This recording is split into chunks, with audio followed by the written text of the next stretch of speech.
بسم الله الرحمن الرحيم الحمد لله رب العالمين والصلاة والسلام على سيدنا محمد وعلى آله وصحبه أجمعين. با سلسله دروس تفسیر قرآن کریم از کتاب الجامع لاحکام القرآن با شما هستیم.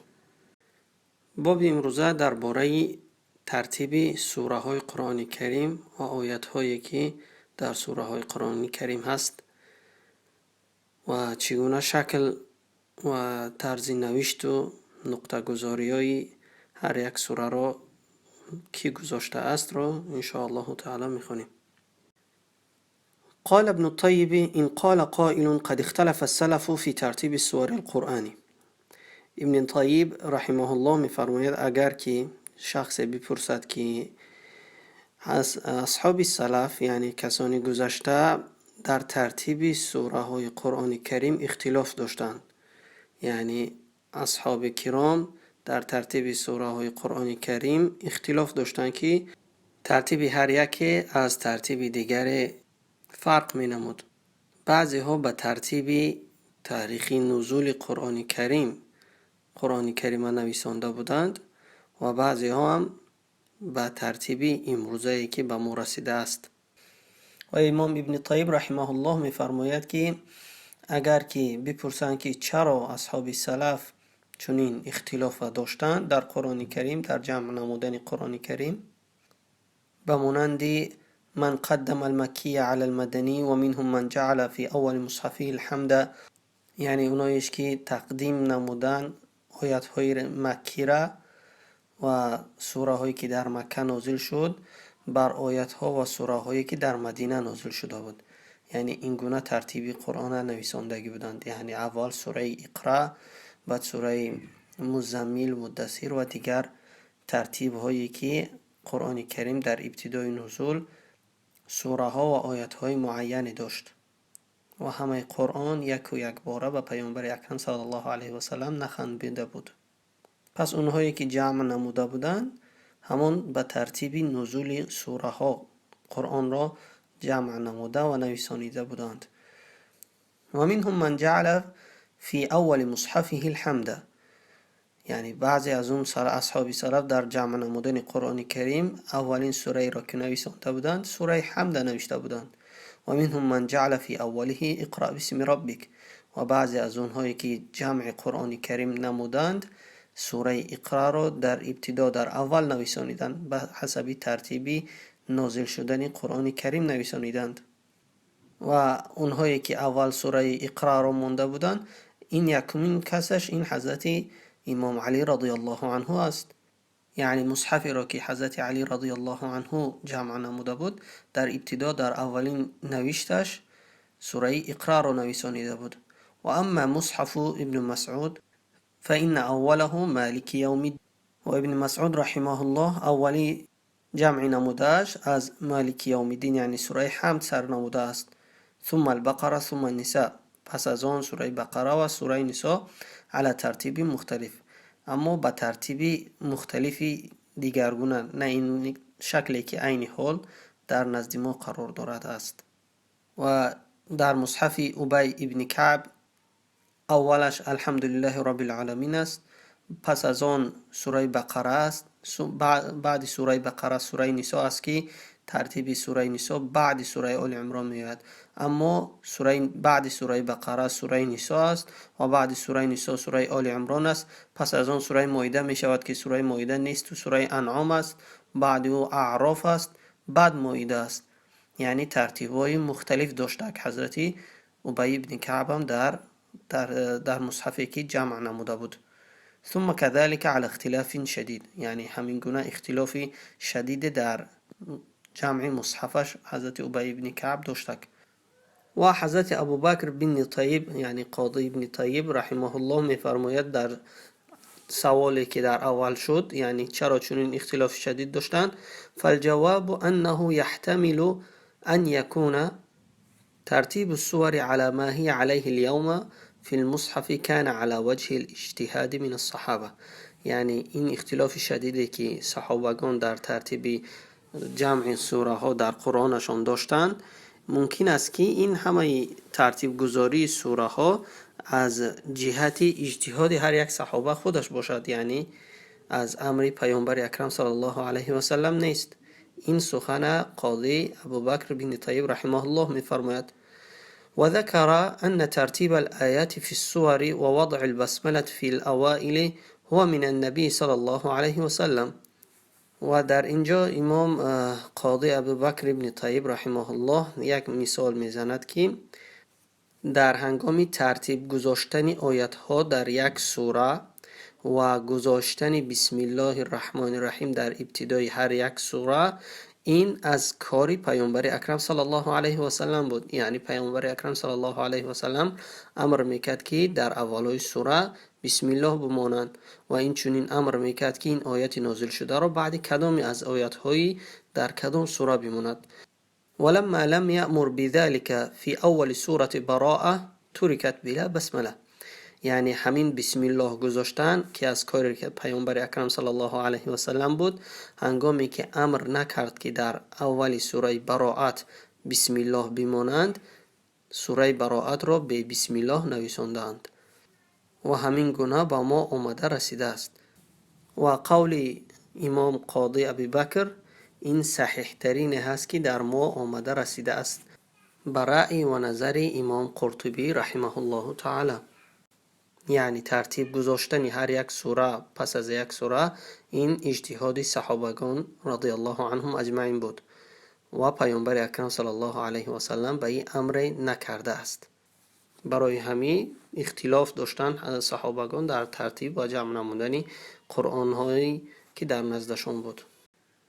وذكر ابن وهب في جامعه قال سمعت سليمان بن بلال يقول. و امام ابن وهب که نام کاملشان ابو محمد عبدالله بن وهب بن مسلم المصری القریشی متوفای سال 197 هجری هستند، می‌فرماید که شنیدم سلیمان ابن بلال متوفای سال 172 هجری هستند فرموده است که سمعت ربیعه یسأل لما قدمت البقره و آل عمران. حضرت سلیمان از حضرت ربیعه که مفتی مدینه در عصرشان بودند و متوفای سال 136 هجری می باشند، از این حضرت یعنی حضرت ربیعه پرسیدند که چرا سوره بقره و آل عمران در اول قرآن آمده است، در حالی که وقد نزل قبلهما بضع و 80 سوره، در حالی که قبل از سوره بقره و آل عمران زیاده از 80 سوره نازل شده است، ولی اون سوره آل عمران و بقره در اول قرآن آمده است. چرا؟ و سوره بقره و آل عمران سوره مدنی هستند، یعنی در مدینه نازل شدند. فقال ربیعه، یعنی حضرت ربیعه فرمودند قد قدمت و الف القرآن على علم ممن الفه.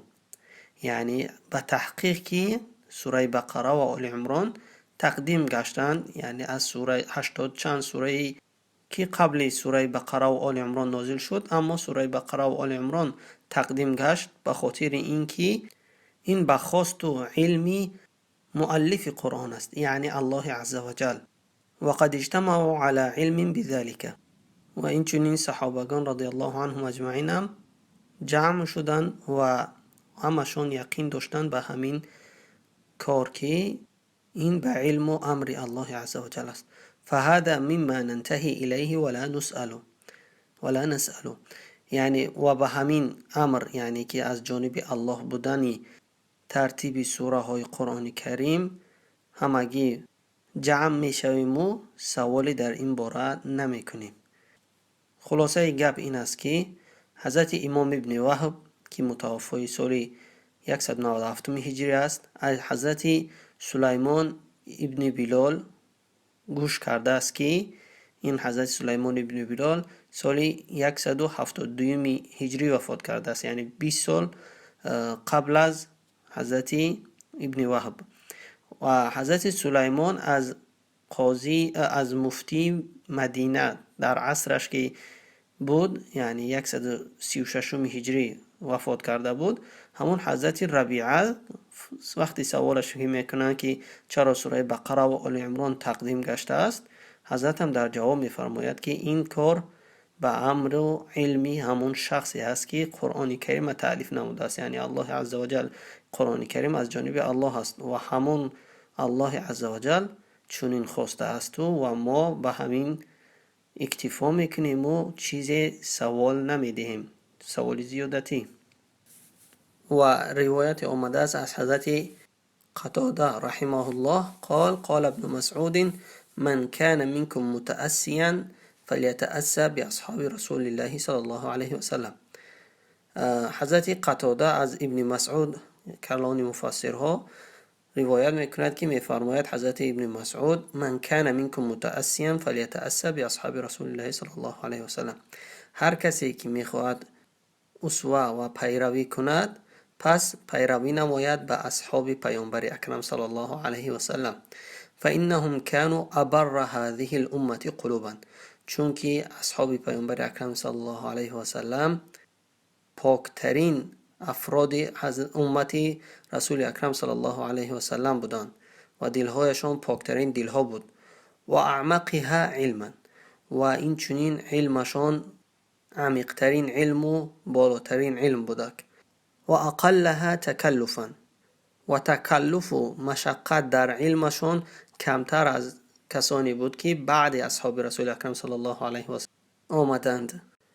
و اقوامها هدیا، و در راه راست از همه راه راست بودگی ها اونها بودند. و احسنها حالا، یعنی بهترین حالت را در قرآن خوانی و در عبادت و در دیگر امور حال اونها از هر کسی دیگر بهتر بود. اختارهم الله لصحبت نبیه صلی الله علیه و سلم، الله عزوجل اونها را خاص گردانید برای اینکه همراه پیامبر اکرم صلی الله علیه و سلم باشند و اقامت دینی، و این چنین برای پایدار کردن دین اسلام. فاعرفوا لهم فضلهم، یعنی فضل اونها را بالا بدانید. و تبعوهم فی آثارهم، و این چنین هر آن امری که از صحابگان رضی الله عنهم اجمعین آمده است از هر یک کدام آنها پیروی نمایید. فانهم كانوا علی الهدى المستقیم، چون که آنها در راه راست بودند. وقال قوم من أهل العلم إن تأليف السور القرآن على ما هو عليه في مصحفنا كان عن توقيف من النبي صلى الله عليه وسلم. و بعضی از اهل علم فرمودند که تألیف قرآن کریم و ترتیب سوره هایی که دارد عین حال که در ما رسیده است همه این به امر رسول اکرم صلی الله علیه و سلم بود. و اما ما روی من اختلاف مصحف ابی و علی و عبدالله فانما كان قبل العرض الاخیری، و روایت اختلافی که در کتاب حضرت ابی و علی و عبدالله که در ترتیب سوره های قرآن کریم داشتند و این اختلافات در حال بود که پیش از آخران باری که با پیامبر اکرم صلی الله علیه و سلم کتاب را عرضه کنند، یعنی مصحف هایی را که نویسانده بودند با پیامبر اکرم صلی الله علیه و سلم نشان بدهند. و رسول اکرم صلی الله علیه و سلم رتب لهم تألیف السور بعد ان لم يكن فعل ذلك، یعنی رسول اکرم صلی الله علیه و سلم تألیف و ترتیب نمودن هر یک سوره را به اونها نشان داده بود، در حالی که اونها هنگام جمعشان به پیامبر اکرم صلی الله علیه و سلم مصحفایشان را نشان نداده بودند در آن زمان. اما آخران باری که نشان دادن پیامبر اکرم صلی الله علیه و سلم ترتیب هر یک سوره ها را برای اونها درست و تصحیح نمودند. و روایت دیگری آمده است از ابن وهب که میفرماید سمعت مالکا یقول، حضرت امام مالک شنیده است که میگوید انما الف القرآن على ما كانوا يسمعونه من رسول الله صلی الله علیه و سلم، یعنی تألیف و ترتیب گذاشتن قرآن طرز شده است که از دهان که از زمان گفتی پیامبر اکرم صلی الله علیه و سلم است، یعنی کسی از پیش خود ترتیب سوره ها را ماندگی نیست.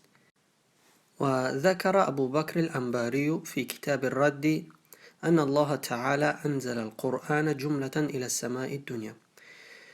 امام ابو بکر الانباری در کتاب رد میگوید که الله عزوجل قرآن یک باره به طبقات آسمانی نازل کرد ثم فرق على النبي صلی الله علیه و سلم فی 20 سنه.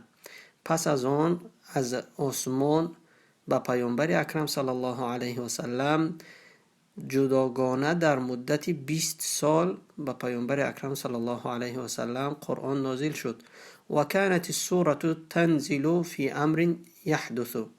و نازل شدن سوره ها به حادثه های بود که واقعا و رخ میداد. یعنی هر وقتی که حادثه رخ میداد سوره نازل میشد که الله عزوجل در شأن اون حادثه سوره نازل می نمود. و والآیه جوابا لمستخبر یسأل، یا اینکه آیت نازل میشد در حالی که شخص بیاید و سوال از پیامبر اکرم صلی الله علیه و سلم بکند. مثال نازل شدن سوره در حادثه به مانند ابی لهب مثلا، که هنگامی که پیامبر اکرم صلی الله علیه و سلم قصد عبادت کردن در نزد مسجد حرام میکردن، ابی لهب و همسرش به راه پیامبر اکرم صلی الله علیه و سلم خار و دیگر چیزها را میپرداختند تا اینکه پیامبر اکرم صلی الله علیه و سلم آزار ببیند و عبادت الله عزوجل را نکند. و الله عزوجل هم در این حادثه ای که این ابی لهب و همسرش چنین میکرد سوره تبت را در وصف ابی لهب و همسرش که از جمله دوزخیان است نازل کرد. والآیه جوابا لمستخبر یسأل، و آیت هم زمانی نازل میشد که شخص سوال از پیامبر اکرم صلی الله علیه و سلم بکند، به مانند پیامبر اکرم صلی الله علیه و سلم رو بپرسند که روح چی است و الله عزوجل در جواب چی میگوید؟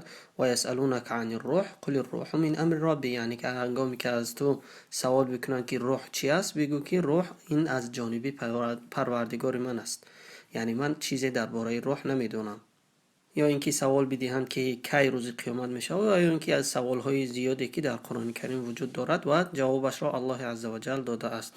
ويوقف جبريل رسول الله صلى الله عليه وسلم على موضع السورة والآية.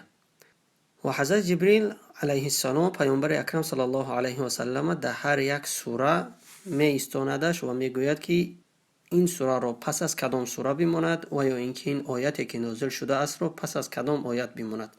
فاتساق السوره كاتساق الآیات والحروف، یعنی که نسق و سیاقی که قرآن کریم ترتیب داده شده است را، این رو هر یک کدامش رو پیامبر اکرم صلی الله علیه و سلم از جبریل علیه السلام گرفته به صحابگان امر میکرد که در همونجا بماند. فكله عن محمد خاتم النبیین علیهم السلام عن رب العالمین، یعنی تمامی همین ترتیب سوره ها و ترتیب آیت ها همش از جانب پیامبر اکرم صلی الله علیه و سلم است و پیامبر اکرم صلی الله علیه و سلم از الله عزوجل این امر را گرفته و ما فهمانیده است. فمن اخر سوره مقدمه او قدم اخرى مؤخره فهو كمن افسد النظم الآیات. هر کسی که سوره را در آخر آمده است و تقدیمش بکند، یعنی سوره تبارک را یا سوره یاسین را بگیرد و در بعد سوره بقره بماند، یا اینکه دیگر سوره هایی که در آخر قرآن نویسانیده شده است بگیرد و در اول قرآن بنویساندش، و سوره بقره و سوره آل عمرانی که در اول آمده است گرفته در آخر بماندش، بعد سوره رحمان یا بعد سوره یاسین و دیگر سوره هایی که در آخر قرآن آمده است را بگیرد، سوره بقره را بعد از آن سوره ها بماند. این به همانند همون شخصی است که نظم هر یک آیت داخلی هر یک سوره را به ترتیب که می کند، این هم به مانند همون شخص می شود. یعنی حکمشان یک است که اون شخص اگر در یک سوره آیت را پس پیش خواند و این آیت اولیه را در آخر بماند و آیت آخره را در اول بماند، سوره را همه را اختلاط می کند و از معنا و از آن مفهومی که سوره دارد و را فاسد می کند و برهم می زند و از مفهوم اصلیش می براید که این کار حرام است. یعنی هر یک آیه داخل سوره را از جایش به جا کنین، این کار حرام است. برای همین هم ترتیب سوره ها نیز از جانب الله عزوجل است. پس هیچ کس حق ندارد که سوره را پیش کند و سوره را پس نماید. و غیر الحروف و الکلمات، یعنی که همون شخصی که هر یک حرف و کلمه قرآن اگر تغییر بتهد و یک حرفی اضافه کند یا که یک حرف عقیب کند و در پیش نویسدش، کلمه دیگر می شود، آیات هم معنوش دیگر می شود. همین گونه ترتیب سوره ها را اگر پیش و پس کردی، گویا تو همون کلمه ها و آیات ها و حرف های قرآن را تغییر داده ایم. ولا حجت علی اهل الحق فی تقدیم البقره علی الانعام. و یگام حجت و دلیل نیست برای اهل حق، برای کسانی که میخواهند حق باشند و پیروی از قرآن کریم و از سنت رسول اکرم صلی الله علیه و سلم بکند، در تقدیم گردانیدن سوره انعام در سوره بقره، یعنی که سوره بقره رو بعد سوره انعام بماند یا اینکه سوره انعام را پیش از سوره بقره بماند، در حالی که سوره انعام پیش از سوره بقره نازل شده است. والانعام نزلت قبل البقرة لأن رسول الله صلی الله علیه و سلم اخذ عنه الترتیب. چرا چنین نباید بکند؟ چون که ترتیب هر یک سوره را از پیامبر اکرم صلی الله علیه و سلم گرفتند و پیامبر اکرم صلی الله علیه و سلم بود که امر نمود سوره بقره را اول بنویسند و انعام بعد سوره مائده. و هو کان یقول، یعنی پیامبر اکرم صلی الله علیه و سلم بود که میگفت ضعوا هذه السوره موضع کذا و کذا من القرآن. این سوره قرآن را در جای بمانید که پیش این سوره باشد و بعد اون سوره، یعنی که جایگذاری هر یک سوره به امر پیامبر اکرم صلی الله علیه و سلم بود. و کان جبریل علیه السلام یقف علی مکان الآیات. و پیامبر اکرم صلی الله علیه و سلم حضرت جبریل هر یک آیت را میفهمونید که بعد کدام آیت ها بماند. پس از این امام قرطبی رحمه الله درباره آخرین آیتی که در قرآن کریم نازل شده است را می آورد و می گوید عن براء قال آخر ما نزل من القرآن قوله تعالی یستفتونک قل الله یفتیکم فی الکلاله. سوره نساء آیت 176 آیت این آخرین آیتی هست که به پیامبر اکرم صلی الله علیه و سلم نازل شده است. و روایت دیگری هست که از ابن عباس رضی الله عنهما میگوید قال آخر ما نزل من القرآن واتقوا یوما ترجعون فیه الی الله ثم توفى كل نفس ما کسبت و هم لا یظلمون. سوره بقره آیت 281 آیت این آخرین آیتی هست که به قول ابن عباس رضی الله عنهما نازل شده است به پیامبر اکرم صلی الله علیه و سلم. و میگوید حضرت ابن عباس که فقال جبریل للنبی صلی الله علیه و سلم یا محمد ضعها فی رأس 80 و 200 من البقره. ای پیامبر اکرم صلی الله علیه و سلم این آیت را در سری آیت 280 سوره بقره بگذار، یعنی آیت 281 آیه سوره بقره بشود. امام قرطبی رحمه الله با روایت کردن همین دو اثر از صحابگان رضی الله عنهم اجمعین اکتفا نموده است. سپس امام قرطبی رحمه الله درباره شکل گذاری مصحف و نقطه گذاری مصحف سخن میکند و میگوید و اما شکل المصحف و نقطه. اما شکل مصحف و نقطه گذاری مصحف یعنی قرآن کریم در اول نویسانیدن به نقطه بود، یعنی حرف ها طرز نویسانیده شده بود که نقطه گذاری نشده بود در حرف هایی که نقطه دارد، به مانند نون، قاف، با، تا، جیم، خا، یعنی حرف هایی که نقطه دارند هر یک کدامش، شین مثلا یا داد و دیگر حرف ها زال و ذا و تمام اینا یگامتش حرف ها نقطه نداشت. همین نقطه گذاری را کی کرده است؟ فروی ان عبدالملک بن مروان امر به و عمله. یعنی همین کار حضرت عبدالملک ابن مروان اموی و خلیفه مسلمانان بود، در سال 86 هجری وفات کردند. این خلیفه مسلمانان همین امری به نقطه گذاری قرآن کرده بود. فتجرد لذلك الحجاج بواسطه، یعنی حجاج ابن یوسف الثقفی که متوفی سال 95 هجری هست، در وصفش میگویند که بسیاری علماها را ظلم و ستم نموده است. اما همین حجاج ابن یوسف الثقفی با واسطه همین کس قرآن نقطه گذاری شده بود. وجد فیه و زاد تحذیبه، یعنی جدیت را در هنگام نقطه گذاشتن و شکل مصحف به ترتیب در آوردن حجاج ابن یوسف ثقفی بسیار تلاش کرده بود است و زاد تهذیبه و این چنین حزب هایی که در قرآن کریم وجود دارد، در هر یک جزء قرآن 4 حزب وجود دارد، همین کار حجاج ابن یوسف ثقفی کرده بود است. و امر و هو والی العراق الحسن و یحیی بن یعمر بذلك، یعنی وقتی که والی عراق بود است، حسن و یحیی بن یعمر امر نموده است که همین حزب قرآن به دوش بگیرند. و الف اثر ذلك بواسطه کتابا فی القراءات. این چونین همین حجاج ابن یوسف ثقفی در زمانش و در وقت خودش امر کرده بود که یک کتاب در علم قرائات تألیف نمایند. جمع فيه ما روی من اختلاف الناس فيما وافق الخط. تمامی همو اختلاف قرائت هایی که از کسانی که حفظ قرآن را از صحابگان مختلف داشتند و موافق به خط حضرت عثمان رضی الله عنه کردگی بود، تمامی همو قرائت ها را جمع نموده که یک کتابی تألیف نبودند.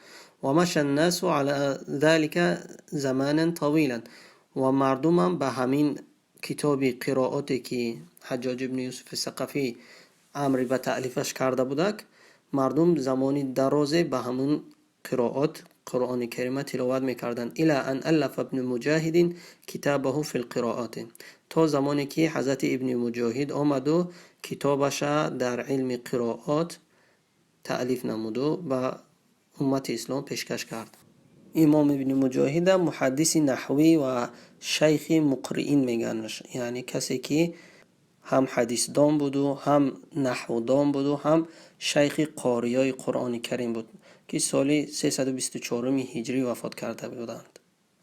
و این چنین روایت دیگری هم آمده است که ان اول من نقط المصحف ابو الاسود الدؤلی، یعنی روایت دیگری آمده است که یکمین شخصی که مصحف را قرآن کریم را نقطه گذاری کرد این ابو الاسود الدؤلی بود، کسی که در علم نحو یکمین نفری که در علم نحو سخن گفت و کتاب تألیف نمودند. و قال یحیی بن ابی کثیر كان القرآن مجردا في المصاحف. یحیی ابن ابی کثیر میگوید که قرآن کریم در اول خالی بود، خالی از تمام چیز بود، تنها آیه ها بود. كان القرآن مجردا في المصاحف فأول ما أحدثوا فيه النقط على الباء والتاء والثاء، یعنی یکمین نقطه گذاری که در قرآن کردن این در حرف با بود که به نقطه بود، در با نقطه گذاری را موندن، در هر یک حرف با نقطه موندن. پس از آن در حرف تا که به نقطه بود نقطه موندن 2 تا. پس از آن در حرف ثا که تماما نقطه نداشت باز 3 نقطه موندن. قرآن کریم پیشکی به نقطه چنین میخوندن که خود کلمه هنگامی که انسان زبان عربی و اصلی داشته باشد، در هنگام مرور کلمه ای که نویسانیده شده است به حروف عربی خالی از نقطه ها هم باشد، میتواند درک کند که این کدام کلمه است، چون که با زبان عربی این کس بسیارتر مشغول شده است و نسق و سیاق آیات ها را که میبیند میفهمد این کدام کلمه است و این چگونه این کلمه را تلفظ کنه و دارای کدام حرف ها است. برای همین نیاز نبود در زمان اول اینکه قرآن به نقطه گذاری کنند در هر یک حرفش. برای همین در اول حرف با که آمده بود با را نقطه گذاری کردن، پس از آن حرف تا و بعد حرف تا سارا. و قالوا لا بأس به هو نور له، یعنی هنگامی که در این 3 حرف نقطه گذاری را کردن تمام قرآن دا گفتن اشکال ندارد، این یک نمود نور شد در قرآن کریم که کسانی که اگر رفت و نفهمندم میدونن که این حرفا کدام حرفا هست و دیگر خطا تلفظ نمیکنند. ثم احدثوا نقطا عند منتهی الآیه، پس از آن در تمام شوی هر یک آیت نقطه گذاری میکردند، همانندی که امروز پس از تمام شوی هر یک آیت رقم آیت را می نویسانند. ثم احدثوا فواتح والخواتم، پس از آن خاتمه هر یک سوره را که یک علامت می شود که سوره نو را می نویسانند و شروع سوره نو می شود، همین کار را گذاشتند بعد از نقطه گذاری در حرف ها و نقطه گذاری پس از تمام شوی هر یک آیت علامتی را گذاشتند که تمامشوی سوره و سرشوی سوره نو را نشان میدهد و این هم با ذکر کردن نام سوره نو در همون علامتی که هست. درباره گذاشتن این علامت ها روایت آمده است که عن ابی بکر السراج قال قلت لابی رزین. اینها افرادی هستند که در کتاب ثقات از جمله افرادی با اعتماد و باورناک هستند. همین ابوبکر سراج میگوید به ابی رزین که اکتب فی مصحف سورة کذا و کذا، یعنی در قرآن کریم من علامت بگذارم و در آن علامت بنویسانم که سوره این است و سوره آن است پس از تماشای هر یک سوره. قال اینی اخاف ان ینشأ قوم لا یعرفونه. در جواب ابوبکر سراج ابی رزین میفرماید که من میترسم که پس از ما قوم نشأت بیان و قرآن بخوانند که درباره قرآن نمیدانند و گمان میکنند که این نام سوره که ما مینویسانیم این از قرآن است، یعنی سوره فاتحه، سوره کذا، سوره البقره، همین سوره ها را نام سوره را این از خود قرآن نیست.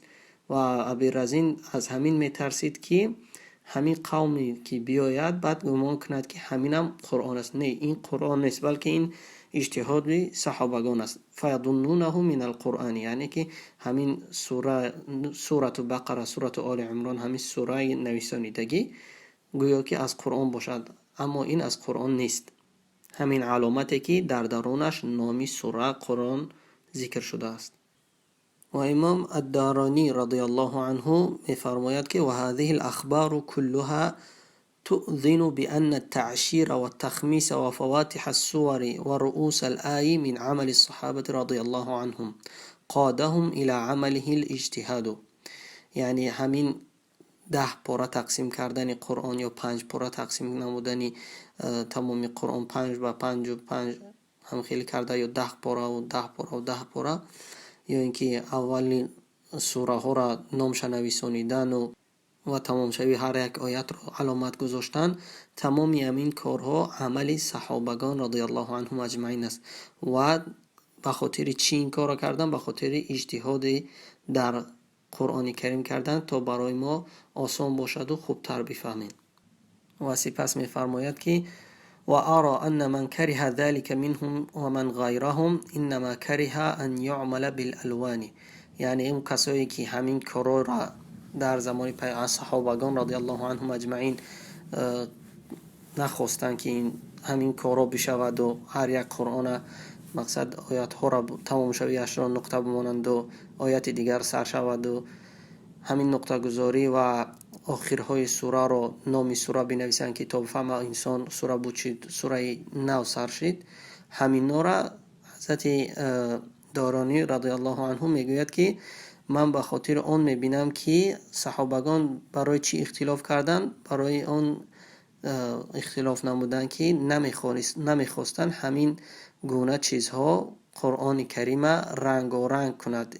یعنی قرآن کریم رنگ و رنگ شویش را صحابگانی که اختلاف کردند و بد دیدن چون این عمل در قرآن کریم، به خاطر آن بود که قرآن کریم رنگ و برنگ میکردند و رنگ سرخ و رنگ زرد و دیگر الوان.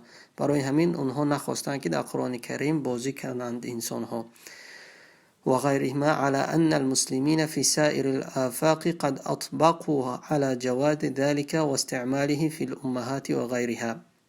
ولی میگوید بر این است که اکثر مسلمان ها در تمام روی زمین و در روی جهان بر آن هستند که این کار جایز است و استعمالش چی در قرآن های اصل باشد و چی در قرآن هایی که انسان خودش می نویسد یکم حرج و اشکال و خطاگی ندارد اگر که انسان بر رنگ ها هم بنویسد و همین سوره های قرآن جدا کند. مثلا یا اینکه نقطه ها را آیت وقتی که تمام شود هر یک آیت رقم گذاری کند و دیگر اموری که در خود اصل آیت قرآن و در سوره های قرآن و در ترتیب قرآن خلل وارد نمی کند. والخطأ مرتفعان عنهم فيما اطبقوا عليه ان شاء الله. یعنی ان شاء الله یگان خطا و حرج در کاری صحابگان رضی الله عنهم اجمعین نیست که چنین نقطه گذاری ها را در قرآن کریم با وجود آوردند. و اما درباره عدد حرف های قرآن کریم حضرت امام قرطبی رحمه الله سخن میگوید و میگوید ان حجاج ابن یوسف جمع القراء والحفاظ والكتاب، یعنی حجاج ابن یوسف ثقفی تمام قاریان قرآن کریم و حافظان قرآن کریم و کاتبان قرآن کریم جمع نمود و گفت فقال اخبرونی عن القرآن کلی، درباره قرآن کریم تمام قرآن کریم در ما بگویید. کم حرف هو، چند حرف دارد قرآن کریم؟